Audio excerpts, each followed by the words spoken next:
오늘 은혜 받으실 하나님의 말씀은 열왕기상 18장 41절에서 46절 말씀입니다. 열왕기상 18장 41절에서 46절 말씀을 다 같이 봉독하시겠습니다.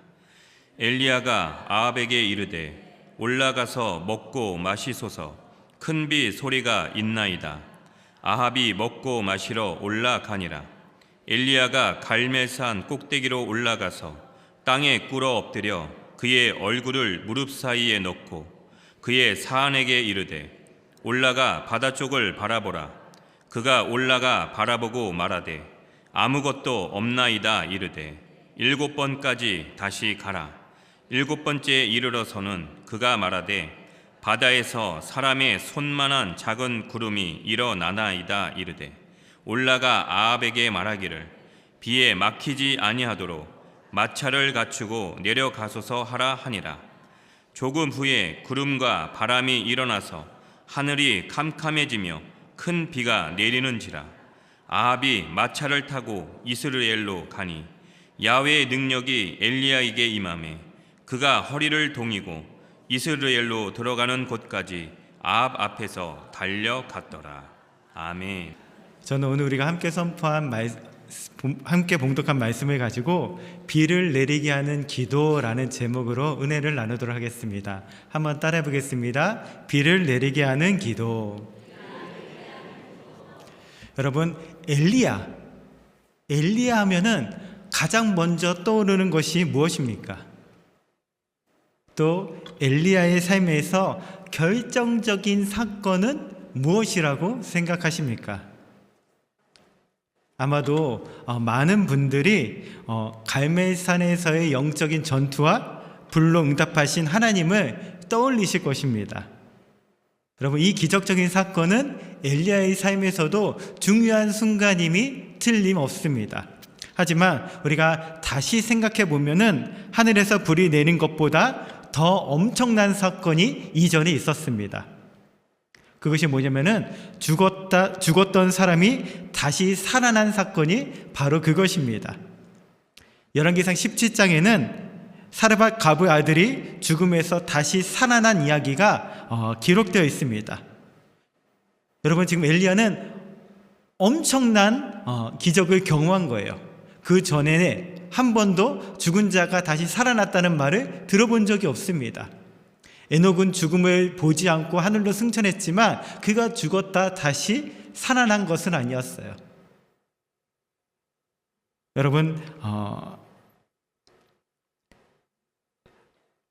사르밧 가브의 아들이 죽음에서 다시 살아난 사건을 통해서 이것은 하늘에서 불이 내린 것보다 더 크고 놀라운 기적임을 믿습니다. 그런데 우리가 성경을 자세히 보면은 죽었던 사람을 다시 살린 사건도, 하늘에서 불이 내린 사건도 모두가 다 기도로 말미암았음을 알 수 있습니다. 열왕기상 17장 21절 말씀 한번 읽어볼까요? 그 아이 위에 몸을 3번 펴서 엎드리고 야훼께 부르짖어 이르되 내 하나님 야훼여 원하건대 이 아이의 혼으로 그의 몸에 돌아오게 하옵소서 하니, 엘리야가 기도한 후에 죽었던 아이가 다시 살아났습니다. 아이가 다시 살아난 사건보다 더 중요한 것은 바로 엘리야의 기도입니다. 성경은 아이가 살아난 것을 기도의 결과라고 이야기하고 있습니다. 하늘에서 불이 내린 사건도 마찬가지입니다. 열왕기상 18장 37절 말씀을 보면은 엘리야가 야훼여 내게 응답하소서, 내게 응답하소서. 이 백성에게 주 야훼는 하나님이신 것과 주는 그들의 마음을 되돌이키심을 알게 하옵소서 라고 기도하자 하늘에서 불이 내렸습니다. 여러분, 하늘에서 불이 내린 것도 엄청난 사건이지만 그 불을 내리게 한 엘리야의 기도도 더 중요합니다. 여러분, 엘리야의 인생에 있어서 하이라이트는 불내림이나 죽었던 자가 다시 살아난 사건이 아니라 그의 기도에 있음을 기억하시길 바라겠습니다. 그러니까 엘리야의 기도가 있었기 때문에 죽었던 자가 다시 살아날 수 있었고 하늘에서 불이 내려올 수 있었습니다. 그렇다면 기도란 무엇일까요? 첫 번째, 기도의 시작은 확신입니다. 따라 보겠습니다. 기도의 시작은 확신입니다. 여러분, 기도는 하나님에 대한 확신으로부터 시작됩니다. 여러분, 하나님은 살아계십니다. 믿으십니까? 그리고 그분이 보내신 독생자 예수 그리스도가 우리와 함께 계시기에 지금 우리가 드리는 기도가 응답될 수 있는 것입니다. 때문에 하나님에 대해서 확신하는 사람은, 그분의 선하심과 그분의 신실하심에 대해서 확신하는 사람은 기도할 수 있는 것입니다. 열왕기상 18장 41절 말씀 읽겠습니다. 엘리야가 아합에게 이르되 올라가서 먹고 마시소서, 큰 빗소리가 있나이다. 엘리야는 아합에게 큰 빗소리가 있을 것이니 이제 올라가서 먹고 마시라고 이야기합니다. 그런데 엘리야가 지금 큰 빗소리가 들린다라고 말하고 있지만 이어지는 본문의 상황을 보면은 빗소리는 없었습니다. 뿐만 아니라 비가 올 수 있는 상황이나 조건, 징조도 전혀 없었습니다. 먹구름이 몰려오고 있는 것도 아니었고 천둥 소리가 들려오는 것도 아니었습니다. 그 어떤 날씨의 변화도 없었습니다. 오히려 엘리야는 그의 사환에게 비가 오고 있는지를 물었습니다.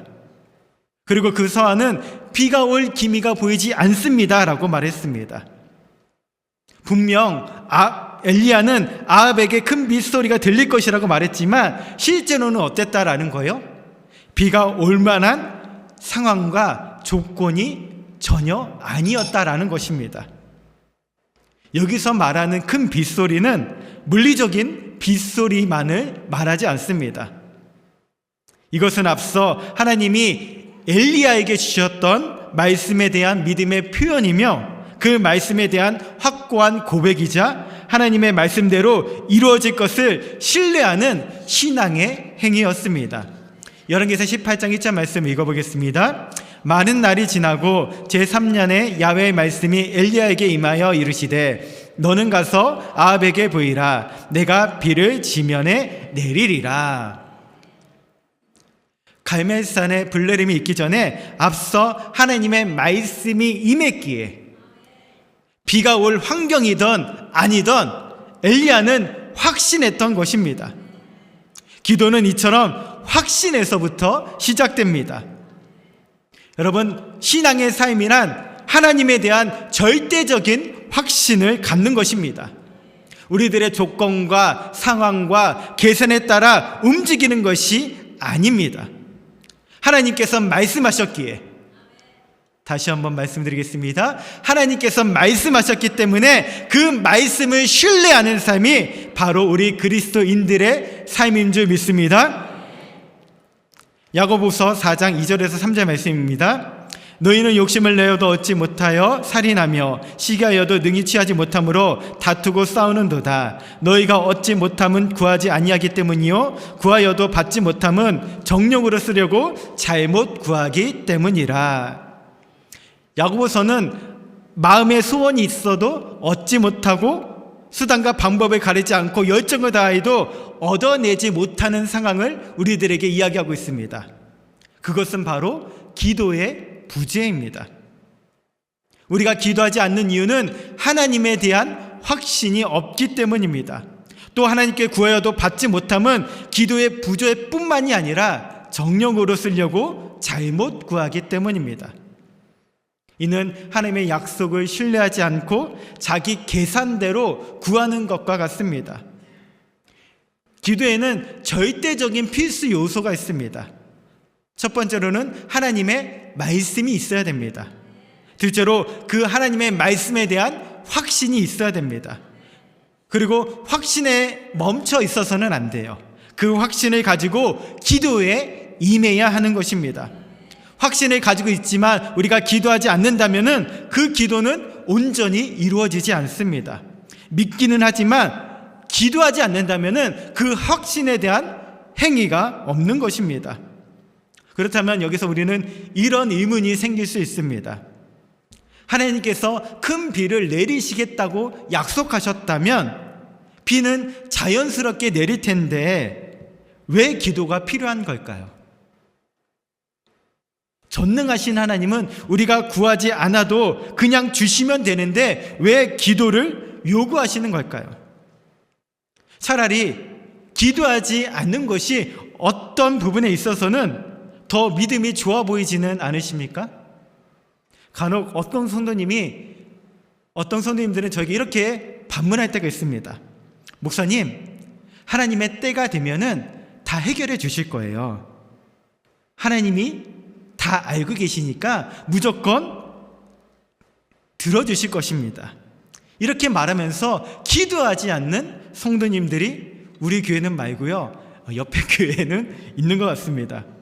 여러분 어떠세요? 얼핏 들으면은 굉장한 믿음을 가지고 있는 것 같지만 이 부분에 대해서 성경은 결정적인 답을 우리들에게 해주고 있습니다. 에스겔서 36장 37절 말씀입니다. 주 야훼께서 이같이 말씀하셨느니라. 그래도 이스라엘 족속이 이같이 자기들에게 이루어지기를 내게 구하여야 할지라. 에스겔서에서 하나님은 이스라엘 백성들의 회복과 번영과 축복을 약속해 주셨습니다. 주께서 이와 같이 말씀하셨으나 이제 이스라엘 족속이 이같이 자기들에게 이루어 주시기를 하나님께 구하여야 한다고 하나님은 말씀하셨습니다. 여러분 이것이 답이에요. 하나님의 약속의 말씀이 주어졌어도 그 말씀대로 이루어지기를 구하지 아니하면은 우리의 삶 가운데 하나님의 놀라운 기적과 역사와 능력을 경험할 수 없다는 것입니다. 기도는 하나님이 약속하신 것에 대한 확신의 표현입니다. 기도는 하나님이 약속하신 것을 믿는다는 믿음의 고백이자 하나님이 약속하신 것이 내 삶에 이루어질 것을 믿는 행동의 표현입니다. 이러한 확신을 통해서 기도가 우리들의 삶으로 연결되어지기를 주님의 이름으로 축원드립니다. 축원드립니다. 두 번째, 기도의 자세는 집중입니다. 따라해 보겠습니다. 기도의 자세는 집중입니다. 여러분, 기도는 하나님께 집중하는 거예요. 세상과 단절하고 오직 하나님께로만 집중하는 것, 그것이 바로 기도입니다. 여러분, 우리들의 신앙도 마찬가지예요. 신앙의 삶이란 뭐예요? 하나님께 집중하는 것입니다. 우리의 생각과 판단과 행동과 모든 부분들을 하나님께 집중시키며 주님의 말씀에 순종하며 사는 것이 우리 그리스도인들의 삶입니다. 하나님에 대한 확신으로 가득 찬 엘리야는 갈멜산 꼭대기로 올라가서 땅에 꿇어 엎드려 얼굴을 무릎 사이에 놓고 주님 앞에 기도했습니다. 여러분, 엘리야는 왜 산 꼭대기로 올라갔을까요? 엘리야의 인생을 보면은 참 꼭대기를 좋아하는 것 같습니다. 앞서 사르밧 가브 아들이 죽었을 때 엘리야는 그를 끌어안고 어디로 올라갔어요? 다락방으로 올라갔습니다. 한번 생각해 보세요. 살아있는 사람의 몸무게가 20kg이든 30kg이든 들 수 있어요. 하지만 죽은 시신은 들기가 쉽지 않습니다. 어차피 기도할 거라면은 아들이 쓰러진 그 자리에서 엎드려 기도하면 될 텐데 왜 굳이 시신을 안고 다락으로 올라갔을까요?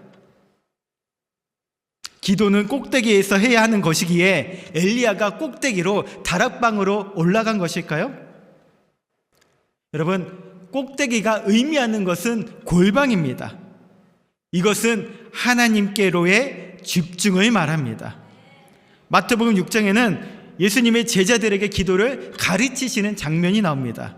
그때 예수님은 이렇게 말씀하셨습니다. 마태복음 6장 6절 말씀입니다. 너희는 기도할 때에 내 골방에 들어가 문을 닫고 은밀한 중에 계신 내 아버지께 기도하라. 은밀한 중에 보시는 내 아버지께서 갚으시리라. 여기서 언급된 골방이나 은밀한 곳은 집중의 의미를 담고 있습니다. 무슨 말이에요? 기도할 때에 다른 것을 향한 시선을 내려놓고 오직 하나님께로만 집중하라는 것입니다.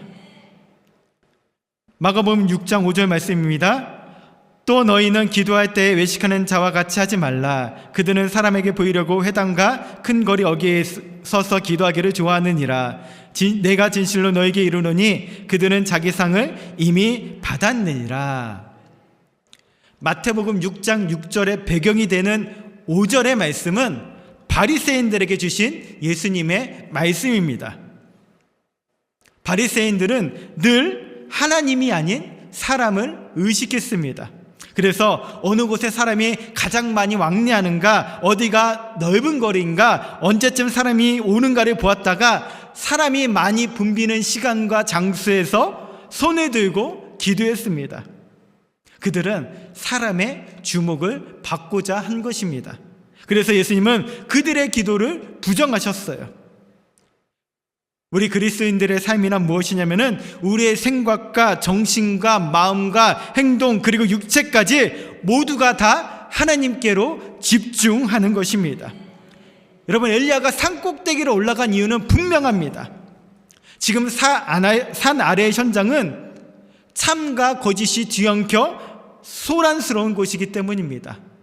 바알과 야훼의 싸움이 벌어지고 있었고 거짓과 미혹의 소리로 가찬 곳이 바로 산 아래의 현장이었습니다. 그곳에서는 하나님께 집중할 수 없었습니다. 그래서 엘리야는 기도하기 위해서 산 꼭대기로 올라간 것입니다. 산 꼭대기에서 엘리야는 사람들에게 서서 자신을 보라고 말하지 않았습니다. 오히려 땅바닥에 엎드려서 얼굴을 무릎 사이에 넣고 기도했습니다. 지금 하나님께로만 집중하는 것이 바로 기도라는 말입니다. 여러분, 기도라는 것은 내 마음을 편안하게 해주는 주문이 아닙니다. 기도란 내 가슴 속에 있는 한을 푸는 것도 아닙니다. 기도는 내 영과 혼과 육체 전체가 하나님께로만 집중하는 것인 줄 믿으시기 바라겠습니다. 이러한 삶을 살기 위해서 우리는 지혜가 필요해요. 하나님께 집중할 수 있는 시간을 따로 떼어놓는 것이 지혜입니다. 여러분, 예수님도 그렇게 사셨어요. 예수님은 날이 밝기도 전에 자신을 찾아오는 수많은 무리들로부터 늘 분주하셨습니다. 또 예수님의 설교를 듣기 위해서 항상 많은 무리가 몰려왔습니다. 그래서 예수님은 이른 새벽에 하루가 시작되어지기 전에 하나님께 집중하는 시간을 가졌습니다. 온종일 사람들 사이에서 바쁘게 지내시다가 하루의 일과가 끝난 깊은 밤에 하나님께 집중하러 감난산으로 가셨습니다. 여러분, 예수님께서 이와 같이 하셨다면 우리도 그러한 삶을 살아야 하지 않겠습니까? 마지막 세 번째로 기도의 성격입니다. 기도는 하나님을 기대하는 것입니다. 여러분, 혹시 지금 이 시간 하나님을 기대하고 계십니까? 눈앞이 쾅쾅한 문제 상황에서 온전히 하나님만을 기대하며 바라며 의지하고 계십니까? 아니면은 어떤 사람을 의지하고 있지는 않으십니까? 사방이 가로막혀 어디로도 나아갈 수 없는 절망의 상황에서도 우리는 하나님을 기대하는 삶을 살아야 될 줄 믿습니다. 그리고 우리의 경험과 재주가 아닌 하나님의 선하신 능력과 그분의 방법을 믿음의 눈으로 바라보며 살아야 됩니다. 엘리야는 산꼭대기에 올라가 하나님께 집중하며 기도했습니다. 그리고 엘리야는 기도하면서 한 가지를 확인했습니다. 열왕기상 18장 43절 말씀입니다. 그의 사환에게 이르되 올라가 바다 쪽을 바라보라. 그가 올라가 바라고 말하되 아무것도 없나이다. 이르되 7번까지 다시 가라. 왜 엘리야는 사환에게 바다 쪽을 바라보라고 했을까요? 그것은 비가 올 징조가 보이는지, 비가 올 기미가 보이는지 확인하기 위해서였습니다. 사환이 아무 징조가 없다고 말하자 엘리야는 계속해서 다시 보라고 말합니다. 엘리야가 계속해서 다시 보라고 사환에게 요구한 것은 의심과 염려 때문이 아니었습니다. 엘리야는 이미 비가 내린다라고 하는 확신을 갖고 있었습니다.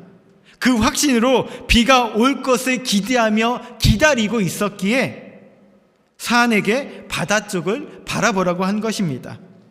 하나님이 반드시 응답하신다는 믿음이 있었기에 엘리야는 끝까지 하나님을 기다린 것입니다. 우리는 종종 기도하면서도 하나님을 기대하지 않습니다.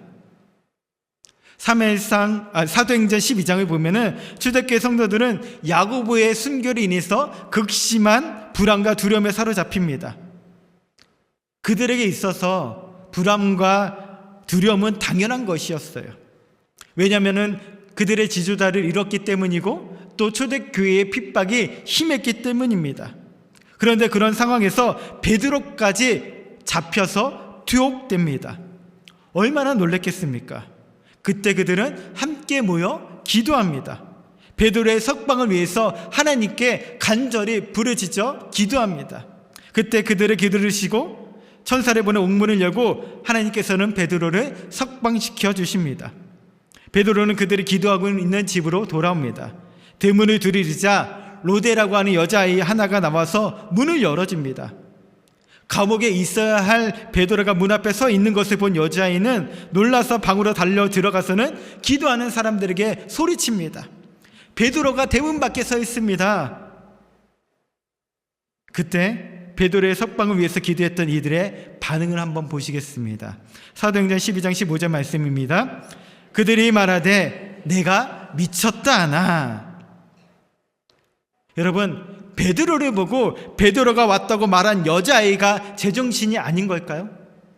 아니면 베드로의 석방을 위해서 기도했는데 베드로가 석방되었다는 소식을 전해주는 아이더러 제정신이 아니라고 한 이들이 잘못된 것일까요? 제정신이 아니라고 말하는 사람들에게 잘못 건 것이 아니라 창말이라고 항변하는 아이의 모습을 통해서 우리가 기억해야 될 것이 있습니다. 그것은 바로 기도하면서 믿지 못했던 그들의 모습이 바로 우리들의 모습일 수 있다는 것입니다. 어떤 성도는 기도하면은 속이 시원하다고 말합니다. 그냥 가만히 있으면은 화병이 나서 너무 힘든데 성전에 와서 소리치고 부르짖고 통곡하니 그간 자신을 힘들게 한 사람으로 인해서 스트레스가 시원하게 확 내려갔다는 것입니다. 여러분, 이런 분들은 속이 진정 시원해지려면은 기도하는 것 대신에 소화제를 먹는 게 더 빠릅니다. 기도는 단지 신세 한탄이나 핫풀이, 분풀이, 속풀이의 수단이 아닙니다. 기도는 하나님의 응답을 기대하는 것인 줄 믿습니다. 하나님의 역사를 기대하는 것입니다. 하나님이 주실 것을 기대하는 것입니다. 하나님의 일하심을 기대하는 것이 바로 기도인 줄 믿습니다. 마가복음 11장 22절에서 24절 말씀입니다. 예수께서 그들에게 대답하여 이르시되 하나님을 믿으라. 내가 진실로 너에게 이르노니 누구든지 이 산더러 들리어 바다에 던져지라 하며 그 말하는 것이 이루어질 줄 믿고 마음에 의심하지 아니하면 그대로 되리라. 그러므로 내가 너에게 말하노니 무엇이든지 기도하고 구하는 것은 받은 줄로 믿으라. 그리하면 너희에게 그대로 되리라. 아멘. 이 말씀을 보면은 믿으라, 믿고 믿으면 이라는 표현이 계속해서 반복되어지고 있어요. 여기서 믿는다는 것은 하나님을 기대하라는 말입니다. 엘리야는 지금 하나님을 기대하고 있습니다. 하나님이 주실 것을 기대하고 있고 하나님의 놀라운 역사를 기대하고 있습니다. 열왕기상 18장 44절 말씀입니다. 7번째에 이르러서는 그가 말하되 바다에서 사람의 손만한 작은 구름이 일어나나이다. 엘리야의 말대로 구름에 주목한 사안은 7번째 하늘을 바라볼 때 손바닥만한 작은 구름을 보았습니다. 저는 이 장면을 이렇게 상상해 봅니다. 가기 싫어하는 사환이 끝끝내 겨우 손바닥만한 구름을 발견하고 마지 못한 어조로 선생님, 손만한 작은 구름 하나 보입니다라고 퉁명스럽게 얘기했을 것입니다. 그런데 엘리야는 이렇게 말합니다. 그래, 아합에게 가서 지금 마차를 타고 내려가시라고 전해라. 비에 막히지 않도록. 손만한 구름 하나 보이지 않았던 쨍쨍한 대낮에도 엘리야는 하나님을 기대했습니다. 손만한 구름이 보일 때에도 엘리야는 하나님을 기대했습니다. 그는 한순간도 하나님에 대한 기대를 저버리지 않았습니다. 그럴 때 어떤 일이 일어났습니까? 열왕기상 18장 45절 말씀입니다. 조금 후에 구름과 바람이 일어나서 하늘이 캄캄해지며 큰 비가 내리는지라. 순서를 여러분 잘 기억해 보세요. 먹구름이 몰려오고 바람이 불고 하늘이 캄캄해지고 청둔 소리가 들려오니 그제서야 엘리야가 하나님을 기대한 것이 아닙니다. 엘리야가 어린아이와 같은 마음으로 하나님을 온전히 기대했더니 상황이 바뀌었습니다. 하나님을 기대했더니 조건이 갖춰졌습니다. 그러니까 조건과 상황이 맞아떨어져서 하나님을 기대한 것이 아니라 하나님을 기대했더니 상황과 조건이 맞아떨어진 것입니다. 여러분, 이것이 신앙이에요. 우리는 하나님을 기대하며 살아가야 될 줄 믿습니다. 열왕기상 18장 45절 말씀에 조금 후에 비가 내렸다라는 말은 우리에게는 하나님을 기대하며 기다리는 시간이 필요하다는 것을 의미합니다. 하나님을 기대한다면 우리는 조금 후의 시간을 기다릴 수 있습니다. 하나님을 기대한다면 조금 후의 시간을 기다리면서 우리는 낙심하거나 절망하지 않습니다. 하나님을 기대하면 조금 후의 시간도 기쁨으로 감당할 수 있게 됨을 믿으시기 바라겠습니다. 여러분, 큰 비가 내린 것은 필연적인 결과예요.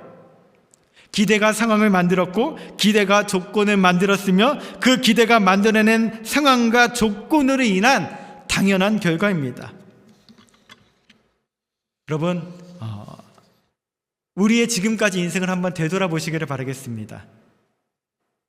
하나님을 기대하며 살아왔는지, 아니면 여전히 나를 의지하며 살아가고 있는지 우리는 냉철하게 판단해야 합니다.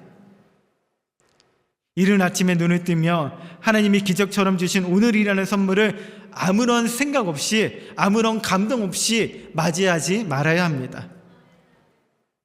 하나님이 기적으로 선물로 주신 오늘 하루를 하나님이 우리들을 어떻게 인도하실지, 어떤 사건으로 나를 만드시며 세워가실지를 기대하며 시작해야 합니다.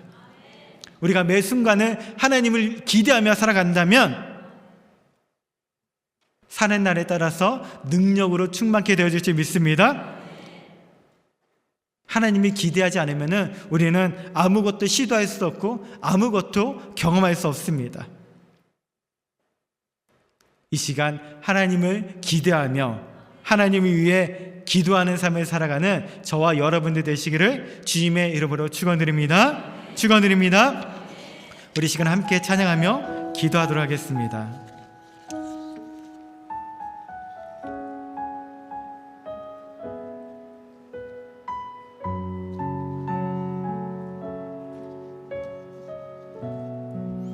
이 세상을 살아가는 동안에, 이 세상을 살아가는 동안에 나의 힘을 의지할 수 없으니 기도하고 낙심하지 말 것을 주께서 참 소망이 되심이. 주의 길을 걸어가는 동안에, 주의 길을 걸어가는 동안에 세상의 것 의지할 수 없으니 감사하고 낙심하지 말 것을 주께서 참 기쁨이 되심이. 하나님의 꿈이, 하나님의 꿈이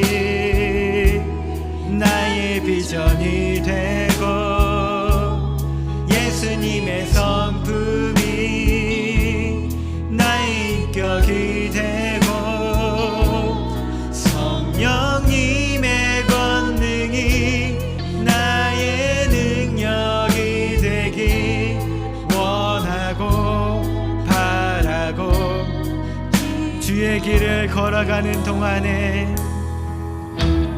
주의 길을 걸어가는 동안에 세상에 것 의지할 수 없으니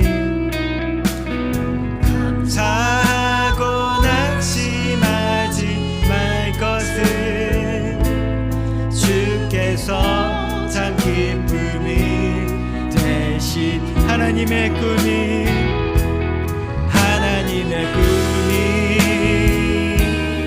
나의 비전이 되고 예수님의 성품이 나의 인격이 되고 성령님의 권능이 나의 능력이 되길 원하고 바라고 기도 모든 시선을 주님께 드리고